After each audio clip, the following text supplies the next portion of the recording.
ইখলাস। আচ্ছা, এই সূরার অনেক ফজিলত আছে, অনেক ফজিলত। আমরা কয়েকটা ফজিলত আপনাদের সামনে শেয়ার করবো ইনশাআল্লাহ।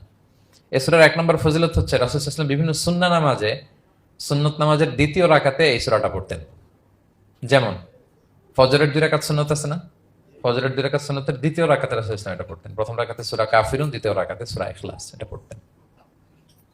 মাগরিবের নামাজের যে সুন্নাত, সেই সুন্নাতেরও দ্বিতীয় রাকাতে আল্লাহর হাবিব সাল্লাল্লাহু আলাইহি ওয়াসাল্লাম এই সূরাটা পড়তেন। তাওয়াফ করার পরে 2 রাকাত নামাজ পড়তে হয়, জানেন? ওই রাকাত নামাজে রাসূল সাল্লাল্লাহু আলাইহি ওয়াসাল্লাম প্রথম রাকাতে সূরাতুল কাফিরুন, দ্বিতীয় রাকাতে সূরাতুল ইখলাস পড়তেন। বিতিরের সালাতের শেষ রাকাতে আল্লাহর হাবিব সাল্লাল্লাহু আলাইহি ওয়াসাল্লাম সূরাতুল ইখলাস পড়তেন। এই মর্মে অনেকগুলো হাসান হাদিস আছে। তাহলে কখন কখন সূরাতুল ইখলাস পড়তেন রাসূল সাল্লাল্লাহু আলাইহি ওয়াসাল্লাম, কোন নামাজে? ক্লিয়ার না? ফজরের 2 রাকাত সুন্নত নামাজের শেষের রাকাতে, মাগরিবের 2 রাকাত সুন্নত নামাজের শেষের রাকাতে, তাওয়াফের পরে যে 2 রাকাত পড়তে হয় শেষের রাকাতে, বিতিরের সালাতের শেষ রাকাতে।